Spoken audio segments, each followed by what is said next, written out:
ಉಪ್ಪಿಗಿಂತ ರುಚಿ ಬೇರೆ ಇಲ್ಲ ತನಕ್ದಿಂದ ತನಕ್ದಿಂದ ಅಂದರೆ ಈ ಹಾಡಿನ ಲೈನನ್ನು ಇಟ್ಕೊಂಡು ಯಾಕೆ ಇವತ್ತು ನಾನು ವಿಡಿಯೋಕ್ಕೆ ಬಂದಿದ್ದೀನಿ ಅಂತ ನೀವು ಕೇಳ್ಬೋದು. ಬನ್ನಿ ಪ್ರೇಕ್ಷಕ ಬಿಂದುಗಳೇ, ಇವತ್ತಿನ ಟಾಪಿಕ್ಕು ಉಪೇಂದ್ರ ಸರ್ ಮೇಲೆ ಇದೆ. ಅವರು ಯಾವ ಲೆಕ್ಕದಲ್ಲಿ ಫಿಲ್ಮ್ ಮಾಡ್ತಾರೆ, ಅವರ ವಿಶೇಷತೆ ಏನು ಅನ್ನೋದ್ರ ಜೊತೆಗೆ ಒಂದು ಸಣ್ಣ ಟಾಪಿಕ್ಕು. ನಾನಂತೂ ಯಾವಾಗೂ ಯಾವ ಟಾಪಿಕನ್ನು ರೆಡಿ ಮಾಡಿಕೊಂಡು ಇಷ್ಟೇ ಉದ್ದ ಹೀಗೆ ಹೇಳಬೇಕು ಅಂತ ಬರೋದಿಲ್ಲ. ನನಗನ್ಸಿದ್ದನ್ನು ಒಳ್ಳೆಯ ರೀತಿಯಿಂದ ಅಚ್ಚುಕಟ್ಟಾಗಿ ಹೇಳಲಿಕ್ಕೆ ಪ್ರಯತ್ನ ಪಡ್ತೀನಿ. ನೋಡಬೇಕಾದರೂ ನೀವು, ಇಷ್ಟ ಆದರೆ ಲೈಕ್ ಕಮೆಂಟು ಶೇರು ಮಾಡಬೇಕಾದರೂ ನೀವು. ಹಾಗೆಯೇ ಹೊಸದಾಗಿ ನನ್ನ ಚಾನಲನ್ನು ಏನಾದರೂ ವಿಸಿಟ್ ಮಾಡಿದವರಿದ್ದರೆ ಚಾನಲನ್ನು ಸಬ್ಸ್ಕ್ರೈಬ್ ಮಾಡಿಕೊಂಡು ವಿಡಿಯೋ ನೋಡಿ, ಶೇರ್, ಲೈಕ್, ಕಮೆಂಟ್ಸ್ ಮಾಡಿ ಮತ್ತು ಪೂರ್ತಿ ನೋಡಿ ಅಂತ ಹೇಳ್ತಾ, ಆಲ್ರೆಡಿ ನನ್ನ ಚಾನಲನ್ನು ಸಬ್ಸ್ಕ್ರೈಬ್ ಮಾಡ್ಕೊಂಡವರಿಗೂ ಇದನ್ನೇ ಮಾತು ಹೇಳ್ತಿದ್ದೀನಿ. ವಿಡಿಯೋನ ಪೂರಾ ನೋಡಿ, ಲೈಕ್ ಮಾಡಿ, ಕಮೆಂಟ್ ಮಾಡಿ, ಶೇರ್ ಮಾಡಿ. ಮತ್ತು ಈಗ ಈ ವಿಡಿಯೋ ಏನು ಪಕ್ಕದಲ್ಲಿ ಕಾಣ್ತಾ ಇದೆ ಉಪೇಂದ್ರ ಸರ್ದು, ಅದರ ಕೆಳಬದಿಗೆ ಒಂದು 4 ಲೈನ್ ಬರೆದಿದೆ. ಆ ಥರದ ಈ ಹಾಡಿದೆ ಅಂತ ನಾನು ಅಂದ್ಕೊಂಡಿಲ್ಲ. ಅದನ್ನು ಯಾರೋ ಪುಣ್ಯಾತ್ಮ ಆ ಥರ ತಿಳ್ಕೊಂಡಿರ್ಬೋದು, ನಾನಂತೂ ಅಲ್ಲ. ನನ್ನದು ಹೇಳ್ತೀನಿ ಏನಂತ. ಈ ಹಾಡನ್ನು ನಾನು ಪ್ಲೇ ಮಾಡ್ತಿದ್ದೀನಿ. ಉಪ್ಪಿಗಿಂತ ರುಚಿ ಬೇರೆ ಇಲ್ಲ ಭಾ, ವಿ ಲವ್ ಯು ಭಾ, ಒಪ್ಪಿಕೊಂಡೋರು ದಡ್ಡರಲ್ಲ.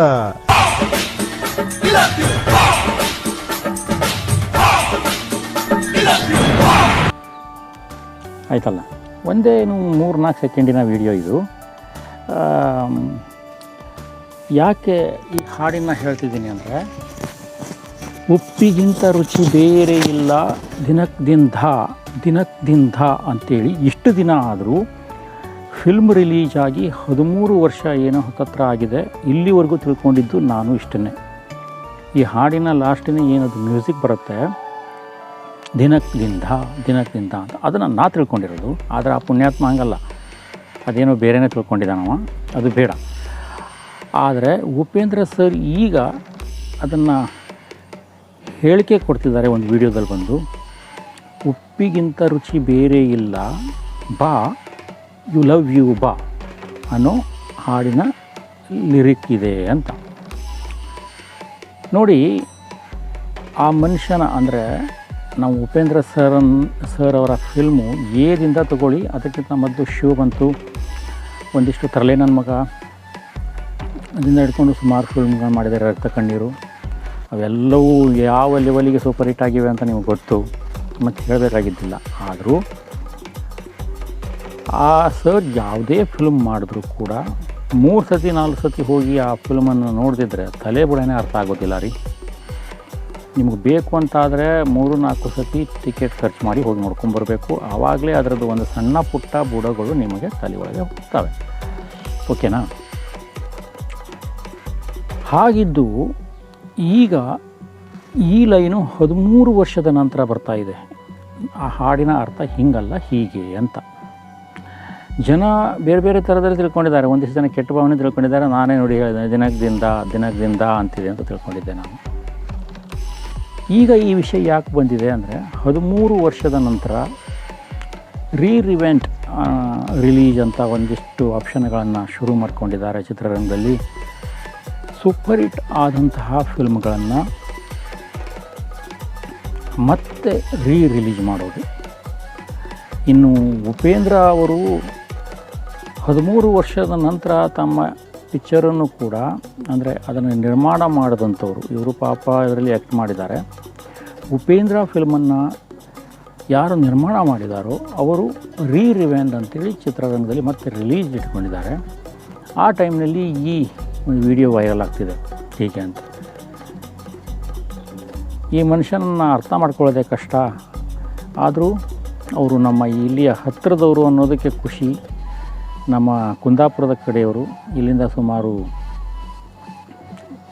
ಹತ್ತತ್ರ 100 ಕಿಲೋಮೀಟ್ರ್, 100ರಿಂದ 130 ಕಿಲೋಮೀಟ್ರ್ ದೂರದಲ್ಲಿ ಅವ್ರದ್ದು. ನಮ್ಮದು ಸಿರ್ಸಿ, ಅವರು ಇಲ್ಲಿಯವರೇ. ಅದೊಂದು ಖುಷಿ ವಿಷಯದ ಜೊತೆಗೆ ಅವರು ವಿಚಾರ ಮಾಡೋದು ಎಲ್ಲಿಂದ ಶುರುವಾಗತ್ತೆ ಅಂದರೆ, ನಮ್ಮ ವಿಚಾರ ಎಲ್ಲಿಗೆ ಕೊನೆ ಆಗುತ್ತೆ, ಇಲ್ಲಿ ಮುಗೀತು ಅಂತ ಅವರು ಅಲ್ಲಿಂದ ಆ ವಿಚಾರವನ್ನು ಶುರು ಮಾಡಲಿಕ್ಕೆ ಹಿಡಿತಾರೆ. ಪ್ರತಿಯೊಂದರಲ್ಲೂ ಟ್ವಿಸ್ಟ್ ಕೊಡ್ತಾ ಹೋಗ್ತಾರೆ. ಆ ಟ್ವಿಸ್ಟ್ ಕೊಡೋದ್ರಲ್ಲೇ ವಿಚಾರ ಮಾಡ್ತಾನೆ. ನಮ್ಮಂಥವ್ರಾದರೆ ಹುಚ್ಚಿಡ್ಬೇಕು. ಆದರೆ ಈ ಮನುಷ್ಯನಿಗೆ ಅದು ಎಷ್ಟು ಟ್ಯಾಲೆಂಟೋ ಏನೋ. ಬೇರೆಯವರ ಫಿಲ್ಮ್ನಲ್ಲಿ ಅವರು ಕೆಲಸ ಮಾಡ್ತಾರೆ, ಆದರೆ ಅಷ್ಟು ಫಿಲ್ಮ್ಗಳು ಸೂಪರ್ ಹಿಟ್ ಆಗಲಿಲ್ಲ. ಕಾರಣ ಅವರು ಯಾರು ಡೈರೆಕ್ಟ್ರ್ ಹೇಳ್ತಾರೋ ಹಾಗೆ ಮಾಡಬೇಕಾಗಿರೋ ಕೆಲಸ ಹಾಗೆ ಮಾಡ್ತಾರೆ. ಹಾಗಾಗಿ ಅಷ್ಟು ಬೇರೆಯವರ ನಿರ್ದೇಶನದಲ್ಲಿ ಅವರು ಕೆಲಸ ಮಾಡಿದ ಫಿಲ್ಮ್ಗಳು ಅಷ್ಟು ನಡೆದಿಲ್ಲ. ಆದರೆ ಸ್ವಂತ ನಿರ್ದೇಶನ ಮಾಡಿದಂಥ ಪಿಕ್ಚರು ಫ್ಲಾಪ್ ಹೋಗಿದ್ದೇ ಇಲ್ಲ. ನೋಡಿ ಯಾವ ಥರ ಇರುತ್ತೆ. ಒಂದು ಹಾಡಿನ ಲೈನನ್ನು ತಿಳ್ಕೊಳ್ಳಿಕ್ಕೆ 13 ವರ್ಷ ಬೇಕಾಯಿತು ನನಗೇ ಕೂಡ, ಇನ್ನು ಬೇರೆಯವ್ರ ಗತಿ ಏನು. ಹಾಗೆಯೇ ಇದರಲ್ಲಿ ಇನ್ನೊಂದು ಭಾಗವಾಗಿ ನಾನು ಹೇಳಲಿಕ್ಕೆ ಬಂದಿರೋದು ರಿಲೀಜ್ ಅನ್ನೋ ವಿಷಯದ ಮೇಲೆ. ಇದು ಎಷ್ಟು ಈ ವಿಷಯವನ್ನು ಹೇಳೋಕ್ಕಿಂತ ಮೊದಲೇ ನಾನು ಕ್ಲಿಯರ್ ಮಾಡಿಬಿಡ್ತೀನಿ. ನಾನು ಯಾರ ಅಭಿಮಾನಿಗಳನ್ನೂ ದುಃಖಿಸುವಂತಹ ಅಥವಾ ಅವರ ಮನಸ್ಸನ್ನು ನೋವುಪಡಿಸುವಂತಹ ಮಾತುಗಳನ್ನು ಹೇಳಲಿಕ್ಕೆ ಇಷ್ಟಪಡೋದಿಲ್ಲ, ಹೇಳೋದು ಇಲ್ಲ. ನಾನು ಈ ಅರ್ಥದಲ್ಲೂ ಬಂದಿಲ್ಲ. ನನ್ನ ಹೇಳಿಕೆ ಇಷ್ಟೇ, ರಿಲೀಜ್ ಅಂತ ಏನು ಇಟ್ಕೊಂಡಿದ್ದೀರಿ ಅಥವಾ ಮಾಡ್ತಾ ಇದ್ದೀರಿ, ಅದು ಎಷ್ಟು ಸರಿ ಅಥವಾ ಎಷ್ಟು ತಪ್ಪು ಅನ್ನೋದು. ಒಂದು ಫಿಲ್ಮು ಸೂಪರ್ ಹಿಟ್ ಆಗಿದೆ ಅಂದ ಮಾತ್ರಕ್ಕೆ ಅದು ಟಾಕೀಸ್ನಲ್ಲಿದ್ದಾಗ ಅದನ್ನು ಹೋಗಿ ನಾವು ನೋಡಲಿಲ್ಲ ಅಂತಾದರೆ ಅದನ್ನೇ ನಂಬಿಕೊಂಡು ವಿಡಿಯೋ ಮಾಡಿದಂಥ ಅಥವಾ ಫಿಲ್ಮು ಮಾಡಿದಂಥ ನಿರ್ದೇಶಕ, ನಿರ್ಮಾಪಕ, ಆ್ಯಕ್ಟರ್, ಹೀರೋಯಿನ್ ಅದಕ್ಕೆ ಬೇಕಾಗುವಂತಹ ಖರ್ಚು ವೆಚ್ಚಗಳನ್ನು ಸಿಕ್ಕಾಪಟ್ಟೆ ಮಾಡಿರ್ತಾರೆ. ಹಾಗಾಗಿ ಅದನ್ನು ನಾವು ಟಾಕೀಸ್ನಲ್ಲೇ ಹೋಗಿ ನೋಡಿ ಅವರನ್ನು ಹುರಿದುಂಬಿಸಬೇಕು. ಇದು ನನಗೂ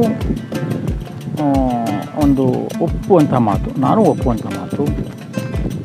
ಆದರೆ ಯೂಟ್ಯೂಬ್ನಲ್ಲಿ ಮತ್ತು ಟಿ ವಿ ಚಾನಲ್ಗಳಲ್ಲಿ ಬೇಕಾದಾಗ ಈ ಪಿಕ್ಚರು ರಿಲೀಸ್ ಆಗ್ತಿರ್ಬೇಕಾದ್ರೆ ಅವರು ಯಾವಾಗ ಬೇಕೋ ಆವಾಗ ತಮಗಿಷ್ಟ ಪ್ರಕಾರ ರಿಲೀಸ್ ಮಾಡ್ತಿರ್ಬೇಕಾದ್ರೆ ಈ ಟೈಮ್ನಲ್ಲಿ ಅದನ್ನು ರಿಲೀಸ್ ಅಂತ ಇಟ್ಕೊಂಡ್ರೆ, ಅದು ಯಾವುದೇ ಟೈಮ್ನಲ್ಲಿ ಇಟ್ಕೊಳ್ಳಿ ನೀವು, ಅಂದರೆ ಯಾರ್ದೋ ಬರ್ಡೇ ಅಂತ ಇಟ್ಕೊಳ್ಳಿ, ಅಥವಾ ಇನ್ನೊಬ್ಬರು ಯಾರೋ ಅಭಿಮಾನಿಗಳು ಮತ್ತೊಂದು ಜಾಗದಲ್ಲಿದ್ದಾರೆ ಅಂತ ಇಟ್ಕೊಳ್ಳಿ, ಅಥವಾ ಒಬ್ಬರು ತಿರ್ಕೊಂಡಿದ್ದಾರೆ ಅಂತ ಇಟ್ಕೊಳ್ಳಿ. ಇದು ಸ್ಟಾರ್ಟ್ ಆಗಿರೋದು ನನ್ನ ಲೆಕ್ಕದಲ್ಲಿ ನಿಮ್ಮೆಲ್ಲರ ದೇವರು ಅಪ್ಪು ಸರ್ ತೀರ್ಕೊಂಡ ಮೇಲೆ ರಾಜಕುಮಾರ ರಿಲೀಸ್ ಮಾಡಿದ್ರು. ಆ ಸೂಪರ್ ಹಿಟ್ ಆದಮೇಲೆ ಶುರುವಾಗಿರೋಂಥ ಟ್ರೆಂಡ್ ಇದು. ಈಗ ಅದನ್ನು ಮುಂದುವರ್ಸ್ಕೊಂಡು ಹೋಗ್ತಾ ಇದ್ದಾರೆ. ನನಗಂತೂ ಇದು ಉಪೇಂದ್ರ ಅವರ ಅಭಿಮಾನಿ, ನಾನು ಅಪ್ಪು ಅವರ ಅಭಿಮಾನಿ. ನಾನು ಸಪ್ರೇಟಾಗಿ ಇಂಥವರದ್ದೇ ಅಭಿಮಾನಿ ಅಂತ ಇಟ್ಕೊಳ್ಳೋದಿಲ್ಲ. ಒಳ್ಳೆಯ ಫಿಲ್ಮ್ಗಳನ್ನು ನಾಳೆ ಯಾರೇ ಮಾಡಿದರೂ ಆ ಜಾಗದಲ್ಲಿ ನಾನು ಆ ಫಿಲ್ಮನ್ನು ನೋಡ್ತೇನೆ. ಇದು ನನ್ನ ಸಿದ್ಧಾಂತ. ನಾನು ಇಂಥವರನ್ನೇ ಅಭಿಮಾನ ಅಂತ ಇಟ್ಕೊಂಡಿಲ್ಲ. ಒಂದಿಷ್ಟು ಜನರು ಅದನ್ನೇ ಆ್ಯಕ್ಟ್ರ್ಗಳನ್ನು ಪೂಜೆ ಮಾಡೋ ಲೆವೆಲ್ಲಿಗಿದ್ದಾರೆ. ಅದು ಅವರವರ ಅಭಿಮಾನ, ಅವರವರ ಮನಸ್ಸಿಗೆ ಬಿಟ್ಟಿದ್ದು, ಅದನ್ನು ನಾವು ವಿರೋಧ ಮಾಡೋದಿಲ್ಲ. ಆದರೆ ಪ್ರತಿ ಶ್ರೀಮಂತರು ಏನಿದ್ದಾರೆ, ಅಂದರೆ ದಿನದಲ್ಲಿ 500 ರೂಪಾಯಿವರೆಗೂ ದುಡಿಯುವಂಥವರು ಮತ್ತು 5,000 ರೂಪಾಯಿವರೆಗೂ ದುಡಿಯುವಂಥವರು ಎಲ್ಲರೂ ಅಭಿಮಾನಿಗಳಾಗಿರೋದಿಲ್ಲ. ದೊಡ್ಡವರು ಹಣವಂತರು ಒಂದು ದಿವಸ ದೊಡ್ಡ ಮಾಲ್ನಲ್ಲಿ ಹೋಗಿ ಫ್ಯಾಮಿಲಿ ಸಂತಿಗೆ ನೋಡಿಕೊಂಡು ಬಂದು ತಮ್ಮ ಕೆಲಸದಲ್ಲಿ ಬ್ಯುಸಿಯಾಗಿಬಿಡ್ತಾರೆ. ಆದರೆ ಸಣ್ಣ ವ್ಯಾಪಾರ ಮಾಡಿಕೊಂಡು ದಿವಸಕ್ಕೆ 500 ರೂಪಾಯಿ ದುಡಿಯುವಂಥವರು ಅಭಿಮಾನಿಗಳಾಗಿರ್ತಾರೆ ಪ್ರತಿಯೊಬ್ಬರಿಗೂ. ಅವರು ಬೆಳೆದು ಬಂದ ದಾರಿನೇ ಆಗಿರುತ್ತೆ, ಆಗಿರ್ತಾರೆ. ಅವರು ಕೂಡ ಬೆಳಗ್ಗಿಂದ ಸಂಜೆವರೆಗೂ ಹೋಗಿ ದುಡಿದು ಬಂದರೆ 500 ರೂಪಾಯಿ ಬರ್ತಿರ್ಬೇಕಾದ್ರೆ ನೀವು ಅವರಿಗೆ ಮತ್ತೆ ಅವರ ಅಭಿಮಾನವನ್ನು ನೋಡಿಕೊಂಡು ರಿಲೀಸ್ ಅಂತ ಇಟ್ಕೊಂಡು ಆ ಫಿಲ್ಮನ್ನು ರಿಲೀಸ್ ಮಾಡ್ತೀರಿ. ಅದನ್ನು ಟಾಕೀಸ್ನಲ್ಲಿ ದುಡ್ಡು ಕೊಟ್ಟು ಹೋಗಿ ನೋಡಿ ಅಂತೀರಿ. ಟಾಕೀಸಿನ ಓನರಿಗೆ ಏನಿರುತ್ತೋ ಅದರಿಂದ ಒಂದು ಪಿಕ್ಚರಿಂದ ಒಂದು ಟಿಕೆಟಿಂದ 10 ರೂಪಾಯಿ ಹೋಗ್ಬೋದು. ಆದರೆ ಮೊದಲೇ ಆ ಫಿಲ್ಮಿಂದ ಹಣ ಮಾಡಿದಂತಹ ನಿರ್ಮಾಪಕನೇ ಮತ್ತೆ ಹೋಗಿ ದುಡ್ಡು ಸೇರುತ್ತೆ ಹೊರತು ಮತ್ತು ಯಾರಿಗೂ ಇದರಿಂದ ಉಪಯೋಗ ಇಲ್ಲ. ನಿರ್ದೇಶಕನಿಗೆ ಉಪಯೋಗ ಇಲ್ಲ, ಆ್ಯಕ್ಟರ್ನಿಗೆ ಉಪಯೋಗ ಇಲ್ಲ, ಮತ್ತು ತಂತ್ರಜ್ಞಾನದವ್ರಿಗೆ ಯಾರಿಗೂ ಉಪಯೋಗ ಇಲ್ಲ. ಯಾಕಂತೇಳಂದರೆ ಇದನ್ನು ಆಲ್ರೆಡಿ ಆ ನಿರ್ಮಾಪಕ ಅವರಿಗೆಲ್ಲರಿಗೂ ಕೊಟ್ಟು ಅದರ ಹಕ್ಕನ್ನು ಇಟ್ಕೊಂಡಿರ್ತಾನೆ.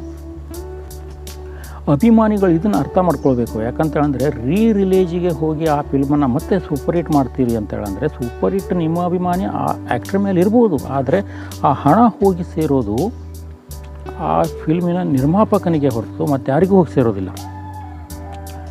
ಅದೇ ಒಂದು ಫಿಲ್ಮ್ ಹೊಸದಾಗಿ ಬಂದರೆ, ಹೊಸ ಕಲಾಕಾರನಿಗೆ ಅದರಲ್ಲಿ ಬಂದರೆ ಆ ಫಿಲ್ಮಿಗೆ ನಿರ್ಮಾಪಕ ಆದವನು ಪ್ರತಿಯೊಬ್ಬರಿಗೂ ಹಣವನ್ನು ಕೊಟ್ಟಿರ್ತಾನೆ. ಆ ಹಣ ಒಂದು ಆ್ಯಕ್ಟರಿಗೆ ಹೋಗಿರುತ್ತೆ, ನಿರ್ಮಾಪಕನಿಗೆ ಹೋಗುತ್ತೆ, ಡೈರೆಕ್ಟರಿಗೆ ಹೋಗುತ್ತೆ, ಕಲಾಕಾರರಿಗೆ ಹೋಗುತ್ತೆ, ಮ್ಯೂಸಿಕ್ ಡೈರೆಕ್ಟ್ರಿಗೆ ಹೋಗುತ್ತೆ. ಅಲ್ಲಿ ಕಸ ಹೊಡೆದು ಕೆಲಸ ಮಾಡುವಂಥ ಆ ಫಿಲ್ಮಿಗೆ ಯಾರ್ಯಾರು ಮಾಡಿದಾರೆ ಎಲ್ಲರಿಗೂ ಹೋಗಿರುತ್ತೆ ಹಣ. ಅಲ್ಲಿ ನಾವು ಒಂದು 100 ರೂಪಾಯಿ ಕೊಟ್ಟೋ 200 ರೂಪಾಯಿ ಕೊಟ್ಟೋ ನೋಡಿದ್ರೆ ಪಾಪ ಅವರೆಲ್ಲರ ಜೀವನ ಬೆಳಗತ್ತೆ ಅಂತ ಹೇಳ್ಬೋದು. ಆದರೆ ಇಲ್ಲಿ ಅಭಿಮಾನ ತೋರಿಸ್ಲಿಕ್ಕೆ ಹೋಗಿ ನಾವು ಯಾರಿಗೆ ಅಭಿಮಾನ ತೋರಿಸ್ತೀವೋ ಅವರಿಗೂ ಆ ದುಡ್ಡು ಹೋಗಿ ಸಂದೋದಿಲ್ಲ, ಹೋಗಿ ನಿರ್ಮಾಪಕನ ಕಿಶೆ ಸೇರುತ್ತೆ. ಅದರಲ್ಲಿ 1-2 ಟಾಕೀಸ್ನ ಮ್ಯಾನೇಜ್ಮೆಂಟಿಗೆ ಸೇರ್ಬೋದು ಅಷ್ಟೆ. ಇದು ಬೇಕಾ? ಇದರಿಂದ ದಿನ ಬೆಳಗ್ಗೆ ಹೋಗಿ ದುಡ್ಕೊಂಡು ಬಂದಿರೋ ಒಬ್ಬ ಅಭಿಮಾನಿ, ಈಗ ನಾನೇ ಒಂದು ಅಭಿಮಾನಿ ಅಂತ ತಿಳ್ಕೊಂಡು ಹೋದರೆ ನಾನು ಬೆಳಗ್ಗಿಂದ ಸಂಜೆವರೆಗೂ ಒಂದು 500 ರೂಪಾಯಿನ ಹೋಗಿ ದುಡ್ಕೊಂಡು ಬರ್ತೀನಿ. ಆ 500 ರೂಪಾಯಿದಲ್ಲಿ ಹೋಗಿ ನಾನು ಈ ರಿಲೀಸ್ ಪಿಕ್ಚರ್ನ ಹೋಗಿ ನೋಡ್ಕೊಂಡು ಬಂದೆ ಅಂದರೆ ಅಲ್ಲಿ ನನ್ನ ಅಭಿಮಾನ ಗೆಲ್ಬೋದು. ಆದರೆ ಇಲ್ಲಿ ನನ್ನನ್ನೇ ನಂಬ್ಕೊಂಡಿರುವಂತಹ ನನ್ನ ಫ್ಯಾಮಿಲಿ, ನನ್ನ ಹೆಂಡತಿ, ನನ್ನ ಮಕ್ಕಳು, ನನ್ನ ತಾಯಿ, ನನ್ನ ತಂದೆ ತಮ್ಮ ಇವರೆಲ್ಲರ ಪರಿಸ್ಥಿತಿ ಅಕಸ್ಮಾತ್ ನನ್ನ ಮೇಲೆ ಇದ್ದರೆ ಅದನ್ನು ನಿಭಾಯಿಸೋದು ಹೇಗೆ? ನೋಡಿದ್ದನ್ನೇ ನೋಡಿ ಅಂತ ಯಾವ ಲೆಕ್ಕದಲ್ಲಿ ಹೇಳ್ತೀರಿ? ಇಲ್ಲಿ ಇನ್ನೊಂದು ವಿಷಯ ನಾನು ಕ್ಲೀನ್ ಮಾಡಿಬಿಡ್ತೀನಿ. ನನ್ನ ದೇಶದಲ್ಲಿ ಯಾರನ್ನು ಯಾವುದಕ್ಕೂ ಅಡ್ಡಪಡಿಸುವಂಥ ಇಲ್ಲ, ಕಾನೂನನ್ನು ಒಳಗೆ ಇದ್ದುಕೊಂಡು ಏನೇ ಮಾಡಿದ್ರೂ ಅದು ನಿಮಗೆ ಸ್ವಂತದ್ದು. ಹಾಗಂತ ನೀವು ಹೋಗಿ ನೋಡಬೇಡಿ, ಇದು ನಾನು ವಿರೋಧ ಪಡಿಸ್ತೇನೆ, ಅದು ಸರಿ ಇಲ್ಲದದ್ದು, ನೀವು ಯಾಕೆ ಹೋಗ್ತೀರಿ ಅಂತ ನಾನು ಹೇಳೋ ಅಧಿಕಾರ ಇಟ್ಕೊಂಡಿಲ್ಲ, ನಾನು ಹೇಳೋದೂ ಇಲ್ಲ. ಈ ವಿಡಿಯೋ ನೋಡಿದ ಮೇಲೂ ಕೂಡ ನೀವು ಹೋಗಿ ನೋಡ್ಬೋದು. ಅಕಸ್ಮಾತ್ ಇದರಲ್ಲಿ ಹೇಳಿರೋದು ಹೌದಲ್ವಾ ಅಂತ ಅನಿಸಿದ್ರೆ ಹೋಗದೇ ಇರ್ಬೋದು. ಎರಡನ್ನೂ ಮಾಡಲಿಕ್ಕೆ ನಿಮ್ಗೆ ಅಧಿಕಾರ ಇದೆ. ಆದರೆ ಏನು ನಿಜನೋ ಅದನ್ನು ಹೇಳಬೇಕಾಗಿರೋದನ್ನು ನಾನು ತಿಳಿದೀನಿ ಅಷ್ಟೇ. ಹೀಗಾಗಿ ಹೊಸದಾಗಿ ಬಂದಿರುವಂಥ ಫಿಲ್ಮನ್ನು ನೋಡೋದು ಉಪಯೋಗ ಬಿಟ್ಟರೆ ರಿಲೀಸ್ನ ನಾವು ಟಾಕೀಸ್ನಲ್ಲಿ ನೋಡಬೇಕು ಅನ್ನೋದಕ್ಕಿಂತನೂ ಯೂಟ್ಯೂಬ್ನಲ್ಲೇ ಹೊಡೆದ್ರೆ ಬರುತ್ತೆ, ಕೂತ್ಕೊಂಡಲ್ಲೇ ನೋಡ್ಬೋದು, ಫ್ರೀಯಾಗಿ ನೆಟ್ ಹಾಕ್ಕೊಂಡಿರ್ತೀವಿ. ಆಮೇಲೆ ಟಿ ವಿಯಲ್ಲಿ ಯಾವಾಗಾದರೂ ಬಂದು ಕೂತ್ಕೊಂಡು ಫ್ಯಾಮಿಲಿ ಸಂತಿ ನೋಡ್ಬೋದು. ಅದನ್ನು ಮತ್ತೆ ಟಾಕೀಸಿಗೆ ಹೋಗಿ ನೋಡುವಂಥ ಅಭಿಮಾನ ಎಲ್ಲಿಂದ ಇದೆ? ಇದೇ ರೀತಿ ವಿಷ್ಣುವರ್ಧನ್, ನಮ್ಮ ಸಾಹಸ ಸಿಂಹ ವಿಷ್ಣುವರ್ಧನ್ ಸರ್ ಫಿಲ್ಮ್ಗಳು ಬರ್ತಿವೆ, ರಾಜ್ಕುಮಾರ್ ಅವರ ಫಿಲ್ಮು ಬರ್ತಿದೆ, ಪುನೀತ್ ರಾಜ್ಕುಮಾರ್ ಸರ್ದು ಬಂತು ದೇವ್ರದ್ದು. ಮೊನ್ನೆ ನಮ್ಮ ಡಿ ಬಾಸ್ ಅವರ ಫಿಲ್ಮ್ ಕರಿಯ ಕೂಡ ಬಂದಿತ್ತು. ಆದರೆ ನೀವು ಇಲ್ಲಿ ಇನ್ನೊಂದನ್ನು ತಿಳ್ಕೋಬೇಕು, ನಿರ್ಮಾಪಕರು ಮತ್ತು ನಿರ್ದೇಶಕರು ಆ ಫಿಲ್ಮನ್ನು ಮಾಡಿರ್ತಾರೆ, ಆ ಟೈಮನ್ನು ನೋಡಿಕೊಂಡು ರಿಲೀಸ್ ಮಾಡ್ತಾರೆ. ಆ ಟೈಮ್ ಒಳ್ಳೆ ರೀತಿಯಲ್ಲಿದ್ದರೆ ಓಕೆ, ಆ ಟೈಮು ಕೆಟ್ಟದ್ದಿತ್ತು ಅಂದರೆ, ಈಗ ನೋಡಿ ಪುನೀತ್ ಸರು ತೀರ್ಕೊಂಡ್ರು, ಆ ಟೈಮ್ನಲ್ಲಿ ಆ ಫಿಲ್ಮನ್ನು ರಿಲೀಸ್ ಮಾಡಿದ್ರು, ಅದು ಸೂಪರ್ ಹಿಟ್ ಆಯಿತು, ಅದರಿಂದ ಒಂದು ಇದು ಮಾಡಿಕೊಂಡ್ರು. ಮೊನ್ನೆ ದರ್ಶನ್ ಸರ್ ಕೂಡ ಈಗ ಅಪರಾಧಿ ಸ್ಥಾನದಲ್ಲಿ ಜೈಲಿನಲ್ಲಿದ್ದಾರೆ. ಆದರೆ ಅವರೇ ಅಪರಾಧ ಮಾಡಿದ್ದಾರೆ ಅಂತ ಏನು ಇನ್ನೂ ಸಿದ್ಧ ಆಗಿಲ್ಲ. ಆದರೂ ಕೂಡ ಅವರು ಅಪರಾಧಿ ಸ್ಥಾನದಲ್ಲಿದ್ದಾರೆ. ಇವತ್ತಲ್ಲ ನಾಳೆ ಅದರದ್ದು ತೀರ್ಮಾನ ಆಗಿ ಹೊರಗೆ ಬರ್ತಾರೆ. ಅವರ ಪಿಕ್ಚರ್ ಕರಿಯ ಕೂಡ ರಿಲೀಸ್ ಮಾಡಿದರು. ಅದನ್ನು ಅದೇ ಟೈಮಿಗೆ ರಿಲೀಸ್ ಯಾಕೆ ಮಾಡಿದ್ರು ಅಂದರೆ, ಈಗ ಅಭಿಮಾನಿ ವರ್ಗ ಅವರ ಮೇಲೆ ಖುಷಿಯಿಂದ ಕುಣಿದಾಡ್ತಿದೆ. ಈ ಟೈಮ್ಗೆ ಒಂದು ಪಿಕ್ಚರ್ ರಿಲೀಸ್ ಮಾಡಿದ್ರೆ ಮತ್ತೆ ಅದಕ್ಕಿಂತ 100 ಪಟ್ಟು ದುಡಿಬೋದೇನೋ ಅನ್ನೋ ಒಂದು ಆಶೆಗೆ ಆವತ್ತು ಆ ಕರಿಯ ಫಿಲ್ಮನ್ನು ರಿಲೀಸ್ ಮಾಡಿದ್ರು. ಅದು ಸೂಪರ್ ಹಿಟ್ ಆಯಿತು, ಜನ ಅಭಿಮಾನ ತೋರಿಸಿದ್ರು. ಆದರೆ ಇಲ್ಲಿ ತಿಳ್ಕೊಬೇಕಾಗಿರೋದು, ನಾನು ಈಗೂ ಹೇಳೋದು, ಅಭಿಮಾನ ತೋರಿಸಿ ನಿರ್ಮಾಪಕನಿಗೆ ಹಣ ಮಾಡಿಕೊಟ್ರೆ ಹೊರತು ಆ ಫಿಲ್ಮನ್ನು ನೋಡಿ ದರ್ಶನ್ ಸರಿಗೂ ಅದರ ದುಡ್ಡು ಮುಟ್ಟಲಿಲ್ಲ. ಆಮೇಲೆ ಅದರಲ್ಲಿ ಕೆಲಸ ಮಾಡಿದಂಥ ಹಳೆ ಯಾರೇ ಕಸ ಹೊಡೆದು ಕೆಲಸ ಮಾಡಿದವರು ಆ ಫಿಲ್ಮ್ ಆಗಬೇಕಾದ್ರೆ ಅವ್ರು ಯಾರಿಗೂ ದುಡ್ಡು ಸೇರಲಿಲ್ಲ, ಹೋಗಿ ನಿರ್ಮಾಪಕನಿಗೆ ಸೇರಿತು. ಇದರಿಂದ ಅಭಿಮಾನಿ ತೋರಿಸಿದಾಗ ಹೇಗಾಯಿತು? ಹಾಗಾಗಿ ಅಭಿಮಾನ ಅನ್ನೋದು ನಮ್ಮ ಮನಸ್ಸಿನಲ್ಲಿರಬೇಕು. ಹೊಸದಾಗಿ ಫಿಲ್ಮ್ ಬಂದಾಗ ಒಂದು ಸತಿ ಹೋಗಿ ನೋಡಬೇಕು. ಅದರ ಮೇಲೆ ನಮ್ಮ ಆರಾಧ್ಯ ದೈವ ಅಂತ ನಾವು ಯಾರನ್ನು ನಂಬಿರ್ತೀವಿ, ರಾಜ್ಕುಮಾರ್ನಿಂದ ಹಿಡಿದು, ಶಂಕರ್ನಾಗರಿಂದ ಹಿಡಿದು, ಅಂಬರೀಷ್ ಅಣ್ಣನಿಂದ ಹಿಡಿದು, ಈಗಿನ ಹೊಸ ಮುಖಗಳಿಂದ ಉಪೇಂದ್ರ ಅವರಿಗೂ, ಶಿವರಾಜ್ಕುಮಾರ್ ಸರ್ ಎಲ್ಲರಿಗೂ ಹೇಳ್ತೀನಿ, ಒಬ್ಬರ ಹೆಸರು ಬಿಟ್ಟರೆ ಬೇಜಾರು ಪಡ್ಕೋಬೇಡಿ, ಯಾಕಂದ್ರೆ ನೆನಪು ಬರೋದಿಲ್ಲ, ನಾನು ಲೈವ್ನಲ್ಲಿ ಶೂಟ್ ಮಾಡಬೇಕಾದ್ರೆ. ಈ ಎಲ್ಲರಿಗೂ ಏನಾರು ಅಕಸ್ಮಾತ್ ಏನಾರು ತ್ರಾಸಾದಾಗ ಅವರ ಅಕೌಂಟಿಗೆ 1 ರೂಪಾಯಿ ಹಾಕಿದ್ರು ಸಾಕು, ಅವರು ಆರಾಮಾಗಿ ಜೀವನ ಮಾಡ್ಬೋದು. ಅಷ್ಟು ಅಭಿಮಾನವನ್ನು ಬೆಳೆಸ್ಕೊಂಡಿದ್ದಾರೆ, ಸಾಕು. ಹಂಗೇನಾರಿದ್ರೆ ಅಂತ ಹೆಲ್ಪ್ ಮಾಡ್ತೈತೆ. ಬಿಟ್ಟರೆ ಈ ಥರದ ವಿಚಾರ ರಿಲೀಸ್ ಮಾಡಿ ನೋಡುವಂಥದ್ದು ನನಗಷ್ಟು ಅನಿಸ್ಲಿಲ್ಲ. ಹಾಗಂತ ನೋಡೋರಿಗೆ ಈಗೂ ಹೋಗಿ ನೋಡಿ ನಾನು ಬೇಡ ಅಂತ ಹೇಳೋದಿಲ್ಲ. ನನ್ನ ಮನಸ್ಸಿನಲ್ಲಿರುವ ವಿಚಾರವನ್ನು ಹೇಳಬೇಕು ಅನಿಸಿದೆ, ಹೇಳಿದ್ದೀನಿ. ಇದು ಆಗಿತ್ತು ಈ ವಿಡಿಯೋ. ಒಂದು ತಿಳುವಳಿಕೆ ವಿಡಿಯೋ ಅಂತ ತಗೊಳ್ಬೋದು. ಹಾಗೆಯೇ ನನ್ನ ಒಂದು ಸಣ್ಣ ಎಳೆ ತೊಗೊಂಡಿದ್ದು ಇಷ್ಟು ಹೇಳಬೇಕಾಯ್ತು. ಈಗಾಗಲೇ 15 ನಿಮಿಷದ ವಿಡಿಯೋ ಆಗೋಯ್ತು. ಬೇಜಾರು ಪಟ್ಕೋಬೇಡಿ. ತಿಳುವಳಿಕೆಯ ಮಾತು ಅಂದಮೇಲೆ ಸ್ವಲ್ಪ ಉದ್ದ ಆಗತ್ತೆ. ಬನ್ನಿ ಇವತ್ತಿನ ಈ ವಿಡಿಯೋನ ಇಲ್ಲಿಗೆ ಮುಗಿಸೋಣ. ಮುಗಿಸೋಕ್ಕಿಂತ ಮೊದಲು ಕೊನೆಯದಾಗಿ ನಿಮಗೆ ಹೇಳೋದು, ಕಷ್ಟಪಟ್ಟರೇ ಜೀವನದಲ್ಲಿ ಸಾಧನೆ ಮಾಡಲಿಕ್ಕೆ ಸಾಧ್ಯ. ಹಾಗಾಗಿ ಕಷ್ಟಕ್ಕೆ ಹೆದರಬೇಡಿ, ಧೈರ್ಯದಿಂದ ಮುಂದೊಗ್ಗಿ. ಧೈರ್ಯದಿಂದನೇ ಮುಂದೆ ನುಗ್ಗಿದ್ರೇ ನಿಮಗೆ ಸಾಧನೆ ಮಾಡಲಿಕ್ಕೆ ಸಾಧ್ಯ. ಅದರಲ್ಲಿ ಕೆಟ್ಟ ದಾರಿಯನ್ನು ಬಿಟ್ಟು ಒಳ್ಳೆಯ ದಾರಿ ಯಾವುದಿದೆಯೋ ಅದರಲ್ಲೆಲ್ಲದರಲ್ಲೂ ನುಗ್ಗಿ. ಆದರೆ ಒಳ್ಳೆಯ ದಾರಿಯಲ್ಲೂ ಒಂದು ದಾರಿಯನ್ನು ಆರಿಸ್ಕೊಂಡ ಮೇಲೆ ಕೊನೆವರೆಗೂ ನುಗ್ಗಿ. ಅರ್ಧಕ್ಕೆ ಅದನ್ನು ಬಿಟ್ಟು ಬಂದು ಮತ್ತೊಂದು ಒಳ್ಳೆಯ ದಾರಿಯಲ್ಲಿ ನುಗ್ಗಿದರೆ ಸಾಧನೆ ಮಾಡಲಿಕ್ಕಾಗಲ್ಲ. ಒಂದು ದಾರಿಯನ್ನು ಹಿಡ್ಕೊಳ್ಳಿ, ಆ ದಾರಿಯಲ್ಲೇ ಮುಂದೆ ನುಗ್ಗಿ. ಜೀವನ ಏನಾದರೂ ಒಂದು ಒಳ್ಳೆಯ ದಿಕ್ಕಿಗೆ ನಿಮ್ಮನ್ನು ಕರ್ಕೊಂಡು ಹೋಗುತ್ತೆ ಅಂತ ಹೇಳ್ತಾ ಈ ವಿಡಿಯೋನ ಮುಗಿಸ್ತಾ ಇದ್ದೀನಿ. ಕನ್ನಡ ಕಸ್ತೂರಿಯ ಚಾನಲಿಂದ ನಿಮಗೆ ನಮಸ್ಕಾರಗಳು. ಪ್ರೇಕ್ಷಕ ಬಿಂದುಗಳೇ, ನನ್ನ ಈ ವಿಡಿಯೋನ ಲೈಕ್, ಶೇರ್, ಕಮೆಂಟ್ ಮಾಡಿ ನೋಡ್ತೀರಿ ಅಂತ ತಿಳ್ಕೊಳ್ತಾ ಮುಗಿಸ್ತಾ ಇದ್ದೀನಿ. ಧನ್ಯವಾದ.